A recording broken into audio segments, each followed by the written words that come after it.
जैसे ही उद्धव आए हैं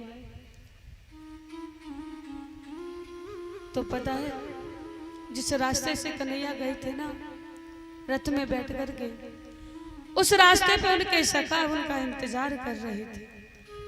भगवान ने जैसे कहा था ना कि परसों आ जाऊंगा, आज बरसों हो गई लेकिन उनका इंतजार नहीं खत्म हुआ। राह देख रहे हैं गोविंद की, और जैसे उद्धव का रथ आते हुए देखा है सब प्रसन्न हो जाते हैं। ग्वाल वाला आपस में कहने लगे कन्हैया आ रहे हो है भैया, देखो आज तो हमारा गोविंद आ रहे हो, हमारा सखा आ रहे हो, चलो जल्दी से बाको दर्शन करेंगे। और एक सखा ने क्या करो पता है, झाड़ी के पीछे छुप गया। बोलो मैं कन्हैया से बहुत रुष्ट हूँ, बहुत नाराज हूँ।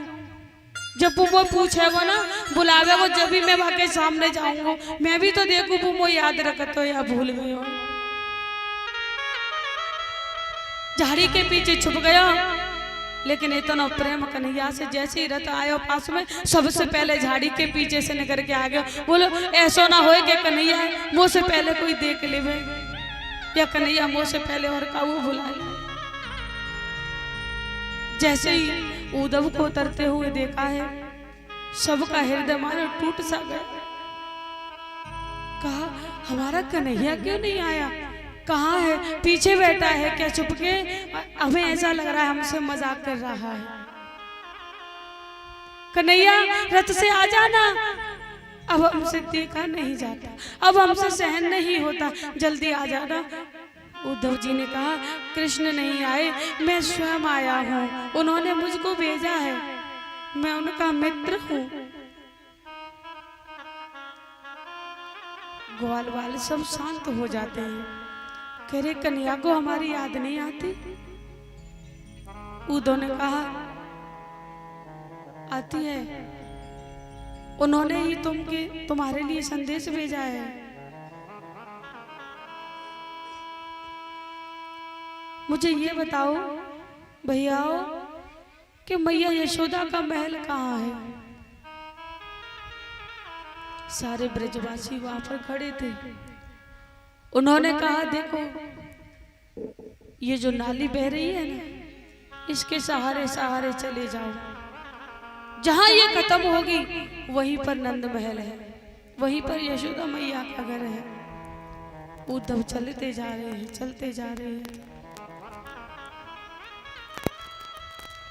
एक ग्वाल मिला, बोले भैया ये नाली कहाँ पर है, खत्म होने का नाम ही नहीं ले रही। बोले नंद महल में है, और सुनो ये जब से बह रही है ये साधारण नाली नहीं है। जब से कन्हैया गया है ना छोड़ करके मैया यशोदा और नंद बाबा को, तब से उन्होंने रो रो करके अपने आंसुओं से बहा करके ये नाली बना दी। उद्धव का ज्ञान वहीं पर धरा रह गया है। उद्धव के नेत्र सजल हो गए, मैया के पास आए और आकर के मैया की हालत को देखा। मैया इतनी रो रही है कि इनके आंसू की धारा से नाली बहने लगी है। प्रणाम किया उद्धव ने, मैया प्रणाम करता हूं मैं उद्धव। मैया कहने लगी चुप हो जाओ, मेरा लाला सो रहा है, उठ जाएगा। ऐसा लग रहा है मानो कि मैया आज बावली हो गई है कन्हैया को याद करते करते।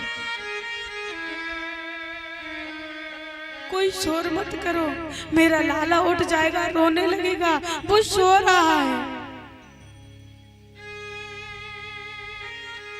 उद्धव नंद बाबा के पास में कहा बाबा मैया को क्या हो गया है। अरे वो तो भगवान है, उसको याद क्यों करती है। बाबा ने कहा सुनो तुम बड़े उपदेश दे रहे हो, भगवान है, अगर वो भगवान है तो हमें रुला करके क्यों गया है, हमें उसकी इतनी याद क्यों आती है। अगर वो भगवान है तो हमें धीरज क्यों नहीं बनाता है। तुम कहते हो भगवान है, भगवान इतना निर्दयी होता है। जिस दिन से गया है उस दिन से हमें भूख नहीं लगती, हमारी आत्मा निकल सी गई है। यहाँ पर हमारा तन पड़ा रह गया है, मन हृदय सबका नहीं ले गया है। तुम कहते हो वो भगवान। उद्धव बहुत रोने लगे। उद्धव ने कहा माँ, गोविंद इतना निर्दयी है कन्हैया कि तुमसे मिलने के लिए उसने मुझे भेजा है, स्वयं नहीं आया। मैं उसे जाकर अवश्य कहूंगा कि तुमको जाना चाहिए। माँ शांत हो जाओ। सुबह हुई, ग्वाल वालों से पूछा भैया गोपियां कहाँ पर है, राधा रानी कहाँ पर है?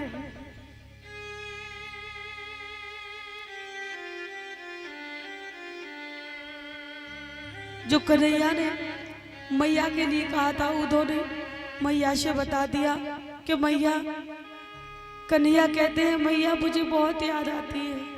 जब सुबह उठता हूं ना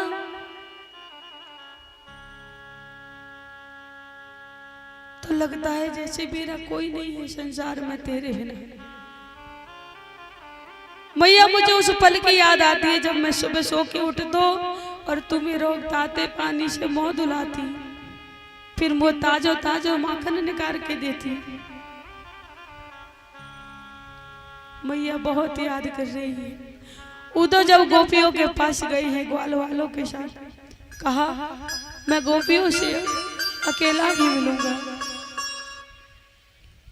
सब गोपियां राधा रानी को घेर के बैठी हुई हैं, आपस में कहने लगी है बहना मैंने आज कन्हैया को ऐसे देखा, आज मेरी मटकी तोड़ दी।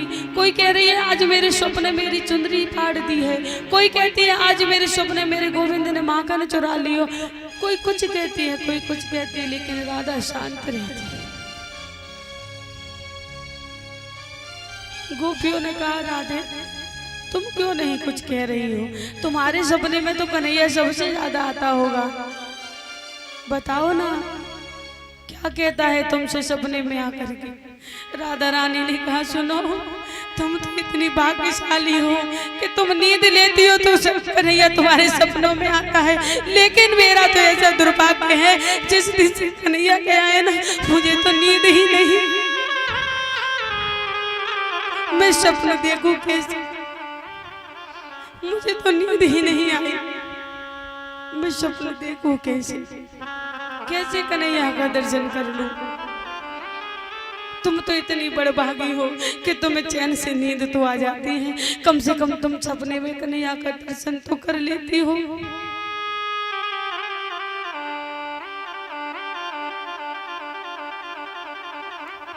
उद्धव का ज्ञान धरा का धरा रहे। उद्धव कहने लगे ये बावली हो गई है गोपियां, मैं समझाने का प्रयास करूंगा। ऐसे कोई रोता है क्या भगवान के लिए? अरे वो तो परब्रह्म है, उनके लिए क्या रोना? राधा रानी कहने लगी जो मैं ऐसा जानती प्रीत करे दुख होई, नगर दिनोरा पीटती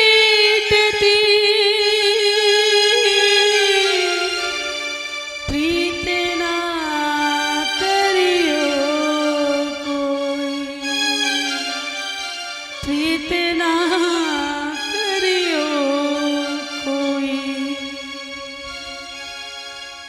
उद्धव जी सामने आए और समझाने लगे कि बावली हो गई हो, क्यों रोती हो गोविंद के लिए? अरे वो तो परब्रह्म है, मेरी बात मानो, जितना तुम कन्हैया को याद करती हो उतना परब्रह्म का भजन कर लो, उनको याद कर लो, तुम्हारी मुक्ति हो जाएगी। गोपियों ने कहा क्या कहते हो परब्रह्म? उस धोखेबाज को तुम परब्रह्म बताते हो? परब्रह्म कभी हमारा साथ नहीं छोड़ता। उद्धव ने कहा सुनो, अपने मन को थोड़ा पर ब्रह्म की ओर मोड़ दो, कन्हैया को भूल जाओगी। कहने लगी गोपी, हे उद्धव मन न रहे 10-20। उद्धव, एक ही मन था, एक ही हृदय था, एक हतोषो गयो श्याम संग, एक हतोषो गयो श्याम संग, को आराधे ईश उद्धव मन ना रहे 10-20। हे उद्धव मन ना रहे 10-20। उद्धव, एक ही तो मन था, एक ही हृदय था, वो भी कन्हैया का हो गया है। अब हमारे अंदर सामर्थ्य नहीं है कि हम पर ब्रह्म के लिए अपने मन को लगा दें। हमें तो कन्हैया की ही याद आती रहती।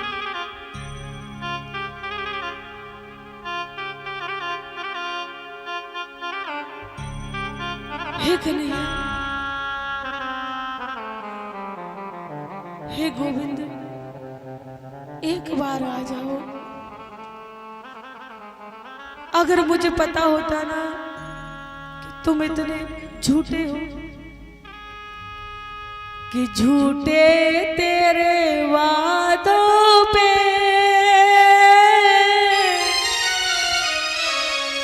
एतबार